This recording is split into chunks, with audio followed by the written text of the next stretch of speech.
Go.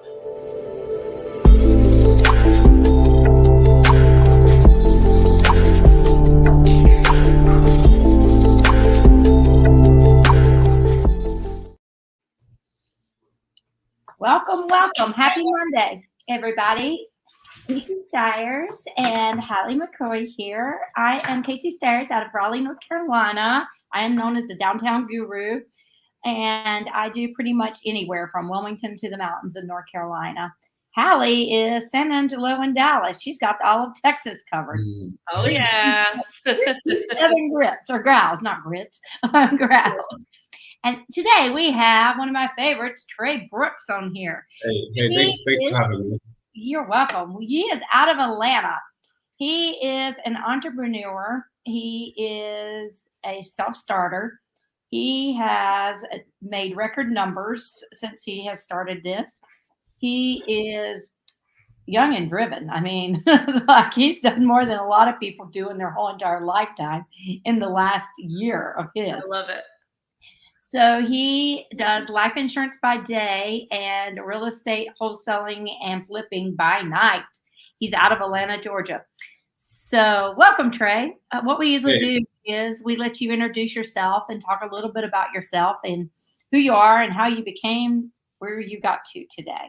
So quickly. Hey, well, thanks for having me again, and super excited to be here with you. And it's kind of a funny story, actually, how I got here. I don't really know. It's just been like learning different lessons in life, through going through college, actually failing out of college, and like you said, battling, being driven, getting back to college, earning back my scholarship, and then from there, just progressively learning about how people become wealthy, how people help people, and then kind of going down that rabbit hole. So working hard brought me all the way down to Atlanta, Georgia for sales, and then now doing life insurance with a family friend, which has been amazing, life-changing so far.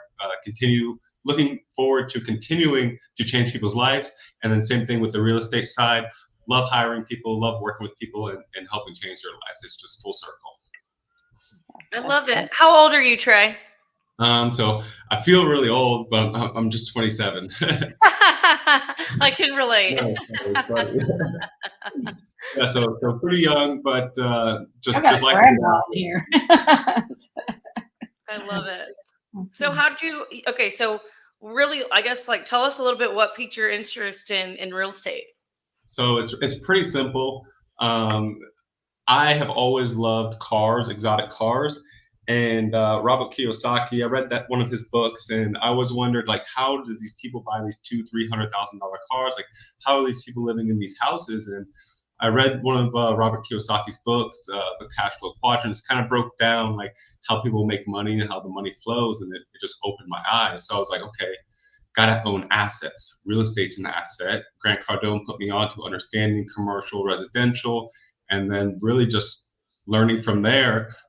That's how I'm going to be able to buy the cars that I want to do, and then all the other benefits that go along the way, helping people, changing your community and stuff like that. So that's what got me in. Love it. I love it. Yeah, we're big 10X people. We're connected with Sharon Lecter. We've actually had her on the podcast. She's the one who wrote Rich Dad Poor Dad with Robert Kiyosaki. Yep. Yeah, generational wealth. And exotic cars. Yeah, I heard the cars for me, the generational wealth, that's cool too. Yes. Yeah. Well, and I feel like at 27, it's like, I mean, do you have any kids yet? Nope, not yet. Maybe in the next 5 years, but nothing yet. Yes. And then I can get like a wagon or something. I don't know. Yes. A G-Wagon. Yeah, that'll work. Yep. I love it. Love it. So, okay. So what made you decide to do, so it sounds like you started out with flipping houses. Yeah. Was there something that made you go into that route first or try that out, or did it just seem most like approachable? Yeah, so actually I first started my real estate investing career in West Virginia. That's where I went to college, but that's a state where a lot more people are moving out every year than people are moving into. So it was really hard to get kind of traction, to find comps. There's not a lot of house sales and stuff. So started with the wholesale deal there. And since I wasn't at that time, didn't have a job making over $100,000. So I didn't really have a big lump sum of cash I could go put in to buy a rental. So I was like, you know what? I need to make cash. Best way for me to make cash is to fix a house up and make my profit that way. So that's kind of what my strategy is, just to make my cash chunks, then go buy rentals, whether it's small apartments or just single families. So that's kind of the strategy in the route that I'm choosing to take. So what is your process? Are you like a burr method, or you know, can you dive deep a little bit about what your process is? Yeah, sure. So for most of my deals, this is going to kind of change here in the future. Since I was working at the car dealership, working 70 hours a week, didn't really have that much time to go find my deals. So I relied heavily on my network of wholesalers to kind of find me deals in what will work for my criteria. So that's how we acquire our deals, and then we just pretty much leverage out the money to fund our deals. And the same thing with the contractor, just making sure my GC is squared away. He has plenty of referrals, and the work that he does is great. So that's kind of how we're managing. Then managing the job site doesn't really take too many hours out of my week. So that was something I could commit to, just managing my GC, making sure the project is staying on timeline. And then again, working with my network of agents here locally in Atlanta, and Casey too. She helped me out a bunch to get the house sold. So I love it. I love it. So I guess what was the hardest part about getting started with this? Like, was it finding, you know, a GC or? No, you know, I think that's easy. I think the hardest part still to this day is just finding deals that make sense, that are in the right area. The biggest thing, they're in the right area, the numbers look good, meaning for how many people are moving to that area, like market criteria, the neighborhood's up and coming, what's around it, what the jobs are. So I think that's the most picky part that I'm still looking for. And the rest of it's pretty easy. Like if the deal's there, the money's going to be there. The guys are going to work on the house, and the agent's going to want to sell the house too, because it was in the right area. It's in the right market. It's going to be easy to sell. Yeah. How did you find your GC? So my general contractor was actually a referral from one of my agents that I worked with. He gave me a bunch of people, and he sits on the board of directors for home inspectors in Atlanta, Georgia. So I felt super confident and safe working with him, because he knows what's okay and then what's not okay. So especially going through not having a whole bunch of experience, being young. I think I started the project at 25 or 26. Started my first flip at 25 or 26. I wanted to make sure that I wasn't going to get messed up and have to deal with a whole bunch of extra stuff after the fact, or stuff not be to code, or have to be re-inspected and stuff. So. Yes, that's really nice. Well, I think that's a good, so this is a podcast actually facing more towards real estate agents, realtor hacks, tips, and tricks. But I think it's good to kind of see a back end of like people we would potentially work with. Like I work with a lot of flippers, and it's like, how can you add value to people like you, Trey? I mean, obviously there's stuff for real estate agents to learn from you, but I'm just sitting here thinking like, God, I mean, we know a lot of contractors as real estate agents. You know, that's a unique way to provide value to someone, or setting them up with a GC, or like if you have construction knowledge, like saying, or being there to help out and say like, hey, that work is not up to standard. That's not what you paid for, you know? Right. So, but at the same time, I think Casey and I are definitely on the page of like really trying to help agents not only be more efficient in their businesses, but promoting investing in real estate too. We're both invest. There's a stat, actually Pace Morby, we were just talking about sub 2 before we got started. He came on the podcast and said there's a stat that says only 13% of real estate agents actually invest in real estate themselves. Wow. Which is insane, because we are oftentimes on the forefront of some of the best deals before they hit the market. Right. Which is a place that a lot of people want to, or a position that a lot of people want to be in. We get discounts on buying real estate if they're potentially ones that are going to hit the market. Like, you know, I just bought a house recently and got a 3% discount on it. So, yeah, sorry, to interrupt. I just wanted to like highlight that for people listening. Like, this is a good way to add value and pick up potential flipping clients too. Sorry, my dogs are in here being so loud. I'm going to mute. No, yeah, I totally agree. And I think another way that agents could add values to flippers is, for me anyways, I like more of the number side and the business aspect of doing the flips and everything. I'm not too into the latest designs, the light fixtures, the staging of the house. I could care less about that stuff. So Yes. since most of the agents are walking through a lot of houses, they're seeing what's trending, they're seeing what's new, giving those small recommendations on countertops and colors and staging, I think would really go a long way, especially once they go to show the house too. They really love those pieces, so it makes it easier for the agent to sell as well. Yes, Yeah. I feel like oftentimes, especially with newer flippers, they're so, especially if they're into the design piece, they want to just overdo it on all these different, bells and whistles, or just like, and I'm like, you don't have to do that to get this house sold for top dollar. You are spending extra money that you don't need to, and that's where I feel like an agent could potentially come in, or even provide comps on, like, hey, if we turn this garage into a fourth bedroom, like, and we don't have a garage, or maybe add a carport, like, what would our what would our ARV, or after repair value, be on if we did something like that? Like, kind of I just have a listing. It's a prime example. He went over the top on everything, but the numbers didn't make sense in that neighborhood, in that area. Right, yours in Atlanta. That's another great example. We did something. What was it? You did something as simple as putting a yellow, what do you call it? I forgot the name of the flowers, but just actually, I drove past the house a couple weeks ago. There's a taco place right next door. It's amazing tacos. The yellow flowers were sprouting again, and I was like, "Thanks, Casey." You're welcome.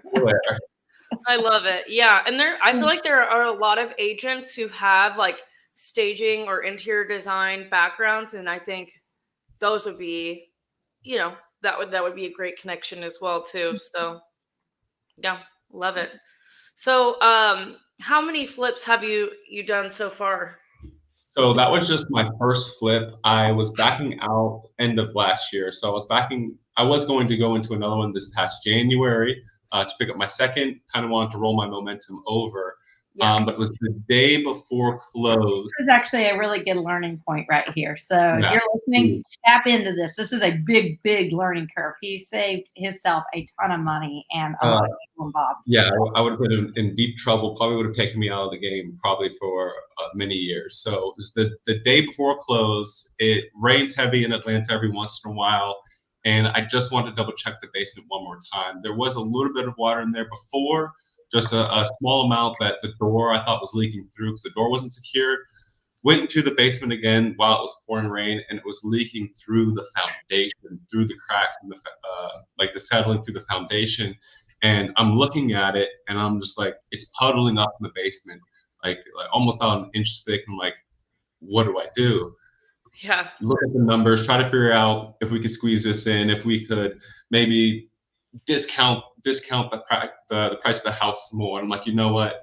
You're not in love with this deal. Don't get emotionally attached to the deal, your EMD or whatever. Because I was outside of my due diligence period. I was like, you know what? This is going to be too much of a stretch. Even if we do try to piece it together, let's just walk away. And so walked away from that deal, and then just been trying to focus on putting together our wholesaling business with one of my partners. Okay. So yeah, and I it's, it sucks to lose earnest money, but if that's going to be the smaller end of what you lose compared to buying a house and being upside down in it, look at it as an investment into your future. Your knowledge. It was just an educational course, Yeah, it was a hands-on course that you paid for. Yeah, hands-on, very hands-on. Yes. So, gosh, but I was the plan with that to take your profits from your first flip and then use that to buy the next one? Yep, essentially. Just I raised money for most of my deals too, so I think I only had to cover maybe $10,000 on that second deal. Okay. The first deal I just had to cover some carrying costs, which went a little bit long, but that's how I do most of my deals. I'll raise money for the down payment and holding costs, and then we'll leverage out my construction costs using some 0% financing. So going to use a little bit. Go ahead. Can you talk a little bit about how you raised the money? Yeah, so really just starting out, again, reading a lot of books, raising private capital is one, just networking and having those conversations with people, high net worth individuals, or really even your friends and family. That's who I got funding from for my first deal, and going into my second deal from friends and family who just have a little bit of extra money laying around, 10, 15, $20,000 that's just sitting in a bank account. You show how you can make it safe for them. You show your track record and your history, and then show them the projected outcome and the returns that they're going to make. So really stress on how their money is protected. And again, I think the biggest thing if you are going to raise capital to do your deals is you got to pay yourself last. So even if you're not going to make money at the end of the day, you got to take care of your investors, because then they'll be back at the table for your next deal. You need to establish that relationship. So make sure that your investors are always protected. Got it. So there was something else I was going to ask from that too. So you raise capital. So you're doing cash offers essentially then. Yep. Cash offers. Yeah. So and I feel like with the flipping, and especially as someone newer, I feel like that's a better way to go for the sake of having time to learn, because if you're financing, you got to keep thinking about interest and that building up every Right. month as well, which I'm sure there's, there could be something worked out with interest with raising capital too. But if you don't have that worked in, then that's one thing less that you have to worry about. Right. Yeah. So a lot of times you can just, this is kind of what I learned after my first one. My first one, I was kind of being naive, and I was paying my cash investors interest every month, which I should have just made a part of the offer to pay your principal and your interest on when the house sells. So that just reduces my carrying costs each month, and then the investor gets a big lump sum check, which I think is more exciting than just getting a little bit each month. Yes, I love it. So is your agent, are they helping you? I mean, you're sourcing deals from wholesalers, but is your agent kind of helping you run numbers on them as well, and making sure ARV is kind of matching what wholesalers say? Yeah, so I always take what wholesalers tell me for a grain of salt. Of course, they're trying to make their money too, so I like to put some inflated numbers there sometimes. They like to go low on the rehab, high on the ARV. So yeah, I definitely use my agent. Now, I don't want to burn him out and go to him every time. So if I see something that I'm close to pulling the trigger on, and I just want another set of eyes on it, that's normally when I'll involve my agent, just to make sure what I'm seeing is okay.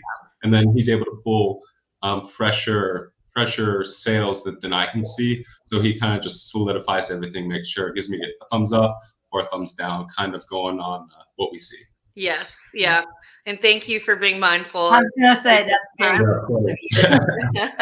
a lot of people don't do that. 100%. So where are you getting connected with wholesalers for your deals?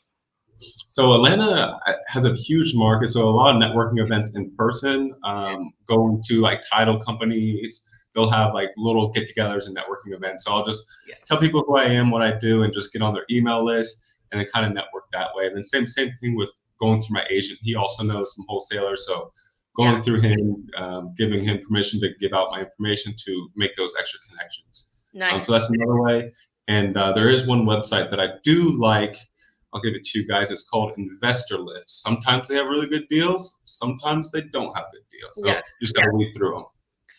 I would say another place that I've found that I feel like I find a lot of wholesalers are Facebook groups too. Oh yeah, Facebook groups are great. Yeah. I feel like that's been my biggest source personally. Super competitive, but the deals are there. Yeah, for sure. Well, at least like you can get on their list before they potentially post something too. So when people continuously see your name, they were like, okay, let me reach out. This guy's a player. Yeah. So now you are getting into wholesaling yourself, correct?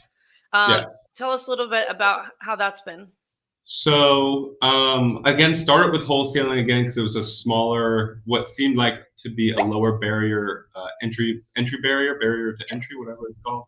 And then talking with a guy, actually, it's kind of a funny story. So when I was first starting in Atlanta, I didn't know many investors. So I'm looking through recently sold homes and then skip tracing the LLC, the owner, and I'm texting them just to see if I can meet with them because they had really nice houses that they did. I wanted to see who their contractors were and stuff. So I text this guy, no response. Months after, I think it's January of this year, I'm meeting with my agent and one of his friends. And his friend was actually one of the people who I text. And he laughed. I sent him my digital business card again. And he was like, bro, you've texted me before. And I was like, really? When? He was like, do you remember this? And showed me the text.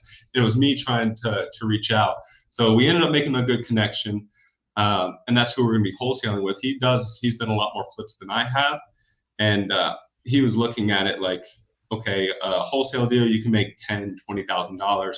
A flip, you can make $20,000, $30,000, $50,000, but the work required for the wholesale is a whole lot less time invested to make a large chunk of money. So that's kind of what we're going to pivot to for right now. And then if the deal looks good, something that we want to keep, we'll keep it and still flip it. So that's kind of our strategy for right now. And then we'll just use those same Facebook groups, use those same outlets to channel our deals that we have to keep the cash rolling in. So then I can go buy some big properties. Yes. So, and I feel like a lot of the wholesalers I know are the same way. And that's how I've gotten connected with some too, is they'll come to me to list as a flipper, but then I realized like, oh, they're actually a wholesaler. Yeah. Wholesaler. I never know what to say. I'm like a wholesale person, wholesaler, seller. Anyways, and I feel like the better you are at digital marketing, the better or the easier wholesaling can be. Wholesaling. God, I don't know what to call it. Selling wholly. What do you call it? I think that's something super important too. That's something that I'm still trying to learn. Yes. I think that's the strategy we're going to employ to get most of our deals is running paid ads on Google, Facebook, on just social media, instead of calling the list, text blasting those lists that you can buy on those websites just because so many people are going after them. We're just going to try to get pre-qualified leads and kind of go that way. Yeah. So I have an amazing client. Again, he reached out to me about flipping. He had a digital marketing company and learned about wholesaling, selling, whatever. And it got in that game and used his digital marketing background, created websites, he was doing ads. He's now created a CRM through Go High Level and actually uses that with AI integrated. And he actually blasts his deals to he gets lists of agents in the area and blasts them out. Yep. Yeah. So it sounds like you already know, but he was showing me, he sends out a deal. Like, I think we were looking at one like Amarillo, Texas, and we were watching the AI bot go through and answer the agent's questions. Like, what's the address? Send me pictures. What's price? And he already has that all plugged in. So it's like, it's crazy how big you can take wholesaling and how much of it you can actually automate. And it's crazy. A lot of it. At least I don't know about North Carolina, but in Texas, we can wholesale as agents, but usually there's more rules with your brokers, but it is allowed. It's just like, I feel like there's some more rules. It almost sounds like it's better to not be licensed when you're wholesaling. So that's actually why I stopped getting my license. Just looking into, because I was wanting to get my license for more of the investing side, those advantages that you get with it. But then after looking at all of the kind of restrictions that you have sometimes with brokers and stuff, it was going to be just more hoops that I have to jump through. So like, you know what, I'll just build my relationships out and just kind of go from there. I'll just have to struggle, I guess, not having access to the MLS, direct access to the MLS, and being able to see houses by myself, which is an okay trade-off. But I did want to touch back on the automation and the AI calling. It's powerful. That's Yeah. actually how I think that's actually how I earned my partnership with my friend here. Is that something I'm working on my life insurance as well? We got to buy tons and tons of leads. That's my biggest expense. So I was like, you know what? I'm just going to market my own leads. And I was gonna, for my brokerage, I was gonna end up selling my leads. Just kind of how we have to buy leads. I was gonna sell them out because I can vet them a little bit better. But I was like, you know what?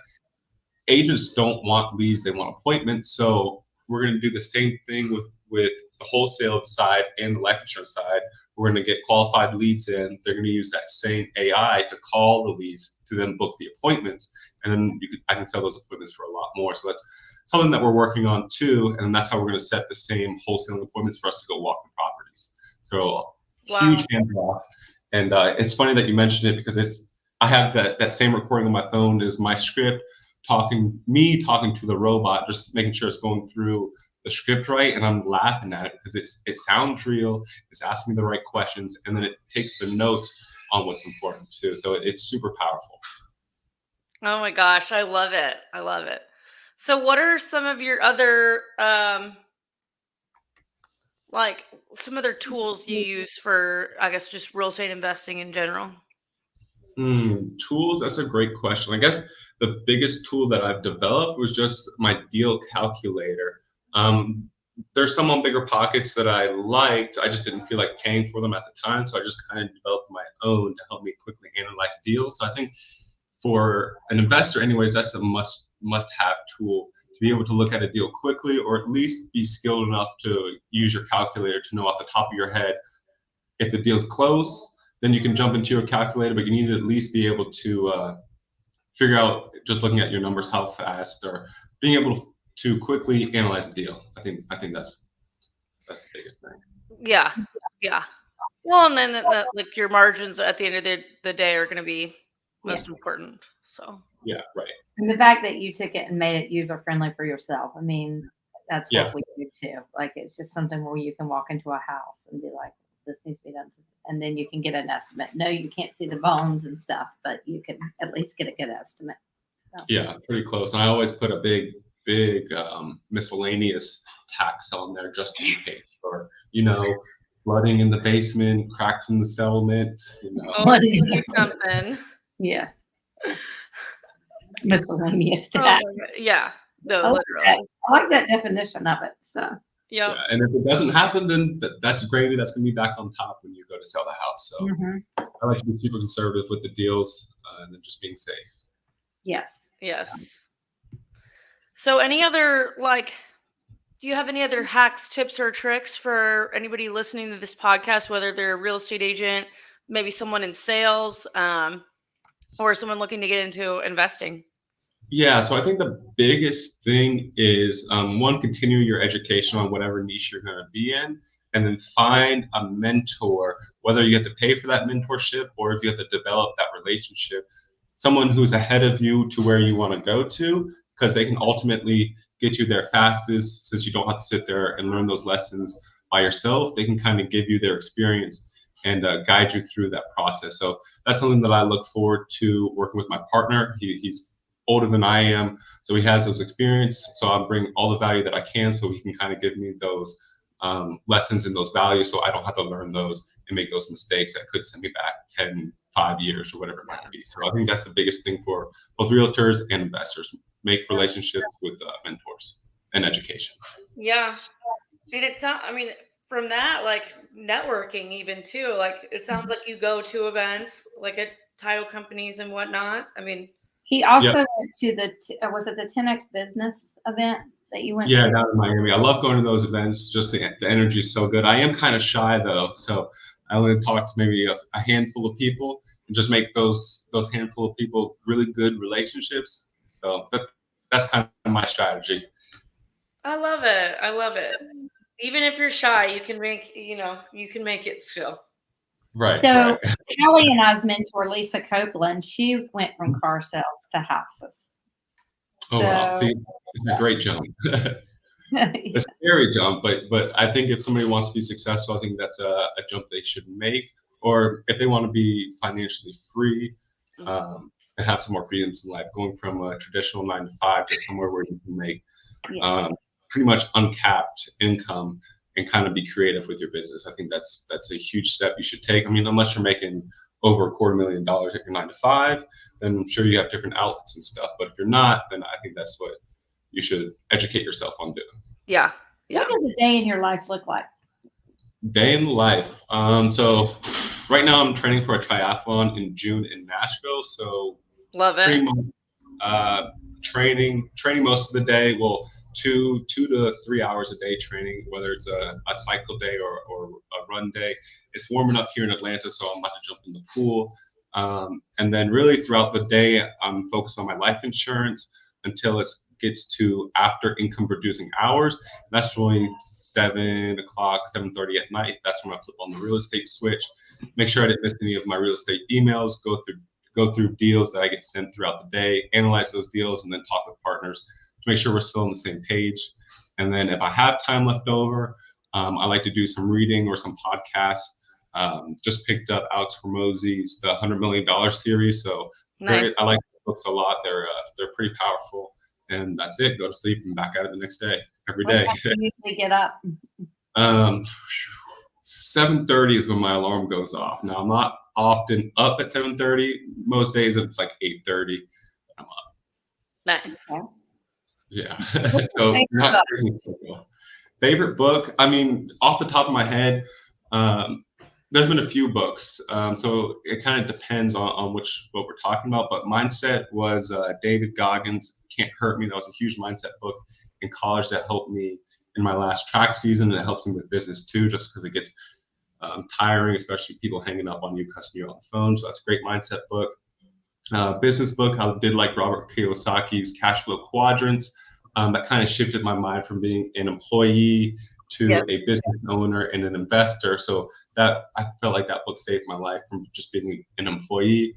And then this last book I just read that had a lot of tools in it was the Alex Hormozi $100 Million Offer. And I have the second one, $100 Million Leads, that I'll read next. But those books have some good content in it that you can put to use pretty quick.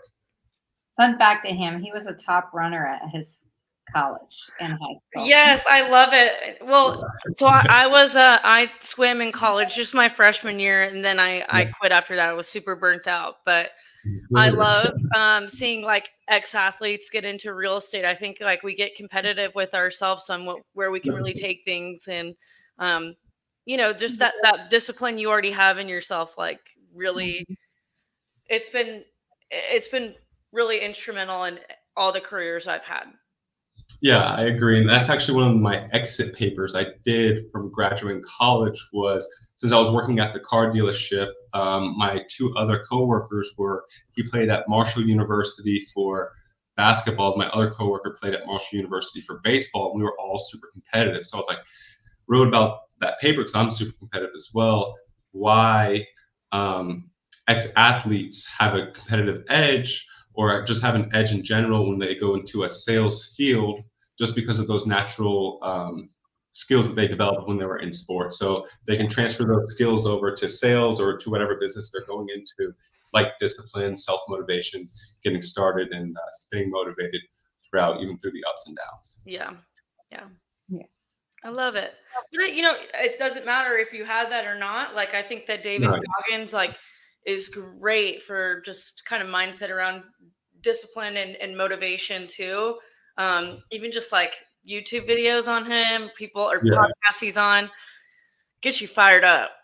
Oh yeah, it makes me realize that like my life isn't for as sure. bad as I think it is, and people have it a whole lot worse. People have a whole lot better. So take advantage of what I do have and get after it. We're burning daylight. Yep. Trey, I'm sure you're a person that writes his goals down. Somebody we had on here earlier was talking about always write your goals down and that kind of thing. And where do you see yourself in 5 years? So I have pretty big goals. Read them pretty much every morning, or at least I read them when I'm feeling bad after doing a bunch of phone calls. I read my goals as well as like my positive affirmations. So my goal is $5 million in wealth, positive net worth by the age of 30. So I got 2.5 more years to really get after it. Building through real estate and my insurance business. So definitely accomplishable, something that I can do. And Grant Cardone taught me that goal because my first goal was $1 million, and then read 10X, went to the 10X conference, and I was like, scratch out $1 million. That's nothing. Bump that number up. So had to bump it to 5 million, and we'll go from there. So that's by 30. Then past 30 will be start a family, and then just make sure I have time to give back to my family, my kids. That's going to be super important to me. So that's why I want to work so hard now, so that when my kids are 5, 10, 15 years old, I can spend a lot of time giving back to them. I love it. I love it. That's awesome. So, big goals. Big goals. I never see you getting there. Have you ever had a goal you haven't hit? I don't think so. So no, they come. Sometimes they're delayed. Sometimes they come on time. Sometimes they come early. So just got to keep putting the work in and trusting yourself, trusting the process, doing the right steps, and it'll come. Mm-hmm. I love it. Awesome. So do you have any pointers for anybody that's like your age? My age. Okay. So it took me a while to realize this, is to get serious, like eliminate all distractions, whether it's going out and partying, drinking, smoking, even if it's boyfriends or girlfriends, whatever you like, getting rid of things that aren't propelling you towards your goals. I mean, like everything you can. And get really serious about your goals and dedicate yourself to making that progress. So I think that's the biggest thing that I've learned my last year of track in college, and then kind of jumping into not having a 9-to-5, not having a paycheck, is getting serious about what I'm doing every single day and making sure I'm making that progress, whether it's 1% or 2%. That's my favorite thing. Just 1% progress every day, you'll get there. I love it. Yes, that is awesome. I love it. Yeah, and it's like, so I'm 29, so I'm not like, I'm not too far ahead of you. I'm like a grandma over here, so I just hit my glass on the mic. But it's seriously, it's like, you know, even if you want to do stuff, if you're like focused on your goals, it's almost like I don't have time necessarily to go out and like mess around. You know, it's like, and I make time for like things. I don't know. I feel like for a while there, my idea of relaxing was like going out and partying with friends, but it's like at a certain point, with everything I have on my plate that I want on my plate, don't get me wrong, like that stress adds up, and you know, I realize that takes a toll on my body, my nervous system, and like we're saying, health is wealth. Like I can't do that anymore. I've actually got to find like healthier ways to relax, and I want that for myself. And not that I, you know, don't go out and have, you know, a drink or two with friends and like go get dinner, but it's almost like there's just not even room in my life for that anymore. Right. So I think like really focusing on your goals and what you want and keeping more sight of that than, you know, like I don't have FOMO. Like, you know, in college, if I wasn't going to a party, I was like so sad to miss out. But at the same time, I didn't really have, I didn't know what I wanted then either. Right. So, which is reasonable because you're so young, you're just getting experience in the world. So it makes sense. I think some people learn that sooner than others. But yeah, I think that's huge, is just getting serious and focused about your goals. And same reason I stopped going out, because when I was working at the car dealership, I really only got one day off a week, which was Sunday. But we'd go out Saturday night, so all day Sunday I'd be hungover. I'm supposed to be doing real estate stuff, and I can't because I don't feel good. I'm like trying to battle through it, but I'm not being efficient. So like, you know what? Something has to change. Do I want these goals that I said I wanted, or do I want to go out and drink beer and be out till 4 a.m? Yeah. Too funny. Yeah, I mean, it's pretty simple if you really think about it. I know. Gosh. And then it's at a certain point too where it's like a 2-day hangover, and I'm like, really, I don't have time. Well, at my age, it's like a 3 and 4 day hangover. Yeah, right. I go get an IV the next day. Yeah. So. Oh my gosh. Cool. Well, any other questions, Casey? No, I mean, very, very big inspiration for people I know. who are just coming out of college and like, just fresh starters, it's wanting to skip that whole paycheck route and just jump into this. I mean, that's kind of a point, because a lot of people get into that paycheck and they get comfortable with it. Yeah. It was something to say about that security and knowing you had tenure, and then he's playing with his pig. But it just was a comfort zone, but I always knew I wanted more kind of thing. So, and then absolutely. Tre, you just went head first into everything. So I really wish I had read that book, The Cash Flow Quadrant, like way earlier in life. Honestly. I need to read that actually. So it made me sweat, like literally started sweating when I was reading it, because I was like, what? This can't be true. Are you serious? I was like, this is crazy.